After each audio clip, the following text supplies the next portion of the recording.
បរៀនវិធីបើកសិនជាដែលជាងប្រាប់មកយើងសង្កេតមើលថាតែហ្នឹងគឺយើងតែនៅលេខ18ហើយរូបត្រូវមានរូបដូចជាប្រតកកអញ្ចឹងណាមានរូបប្រតកកមានរូបមួយនេះមួយនេះហើយសម្រាប់ដង្ហើមគឺកម្រិតលេខ2ឬក៏លេខ3ចឹងដើម្បីចុចបានចេញអាហ្នឹងយើងត្រូវចុច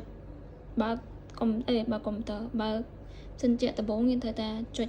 បើកសិនតទៅមកបើសិនជាវាខ្វះខាតអត់ដូចក្នុងរូបហ្នឹងយើងអាចចុចមានទាំងអស់មាន3អានេះ1 2 3យើងចុចមួយណាក៏បានដែរទីថាយើងចុចដង្ហើមមុនដង្ហើមយើងបើសិនជារូបបែបនេះឬក៏បែបនេះយើងត្រូវតែធ្វើវានេះឲ្យទៅជារូប volume ហើយតម្លើងឲ្យទៅជាលេខ2ឬក៏ទៅជាលេខ3យើងថាយើងតម្លើងលេខ3ចុះបន្ទាប់មកបើសិនជាកន្លែងនេះអត់មានរូបหิមៈទេរូបអីផ្សេងយើងចុចកន្លែង mode នេះចឹងណាធ្វើម៉េចឲ្យចុចឲ្យចេញหิมะបន្ទាប់មកត្រូវមានរូបនេះបើសិនជាវាអត់មានទេយើងចុចកន្លែងនេះចុចកន្លែងទៅវាចេញ